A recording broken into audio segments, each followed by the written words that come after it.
সরকারি কর্মকর্তা-কর্মচারীদের জন্য বহুল প্রতীক্ষিত নবম পে স্কেল বাস্তবায়নের প্রক্রিয়া দ্রুত সম্পন্ন করতে একাধিক গুরুত্বপূর্ণ নীতিগত সিদ্ধান্ত নিয়েছে সরকার গঠিত উচ্চ পর্যায়ের পুনর্গঠিত কমিটি। বৃহস্পতিবার ২১ মে মন্ত্রিপরিষদ সচিব নাসিমুল গনির নেতৃত্বে অনুষ্ঠিত এক উচ্চ পর্যায়ের বৈঠকে নতুন পে স্কেল আগামী ১ জুলাই থেকে কার্যকর করার বিষয়ে সরকারের দৃঢ় অবস্থান পুনর্ব্যক্ত করা হয়েছে। সংশ্লিষ্ট নির্ভরযোগ্য সূত্র থেকে এসব তথ্য জানা গেছে।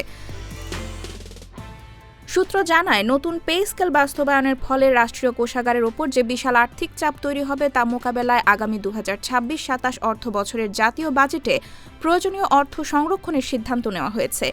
এই লক্ষ্যমাত্রা অর্জনে আসন্ন বাজেটে আনুমানিক ৩০ থেকে ৩৫ হাজার কোটি টাকার একটি বিশেষ থোক বরাদ্দ রাখার পরিকল্পনা নেওয়া হচ্ছে।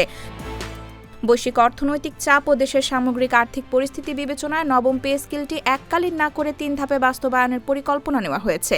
আগামী অর্থ বছরের প্রথম ধাপে কর্মকর্তা-কর্মচারীদের মূল বেতনের ৫০% বৃদ্ধি কার্যকর করা হবে। দ্বিতীয় বছরে বাকি অর্ধেক মূল বেতন বৃদ্ধি এবং তৃতীয় বছরে সব ধরনের ভাতা ও অন্যান্য সুবিধা পুরোপুরি চালু করা হবে। মূল্যস্ফীতি ও জীবনযাত্রার ব্যয় বৃদ্ধির ফলে সরকারি চাকরিজীবীদের ওপর যে চাপ তৈরি হয়েছে তা লাঘব করতেই এই উচ্চ পর্যায়ের কমিটি নবম পে স্কেল বাস্তবায়নের কাজ দ্রুত এগিয়ে নিচ্ছে।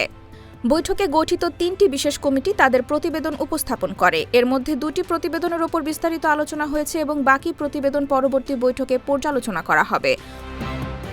অর্থ বিভাগের সংশ্লিষ্ট ঊর্ধ্বতন কর্মকর্তারা জানিয়েছেন, পুরো প্রক্রিয়া বাস্তবসম্মত ও ত্রুটিমুক্ত করতে আরও কয়েকটি বৈঠক হতে পারে। তবে আগামী ১ জুলাই থেকেই নবম পে স্কেল কার্যকর করার সিদ্ধান্ত চূড়ান্ত রয়েছে। আগস্ট বা সেপ্টেম্বর মাসে গ্যাজেট প্রকাশ হলেও সরকারি কর্মচারীরা ১ জুলাই থেকেই বকেয়া সহ নতুন স্কেলের সুবিধা পাবেন।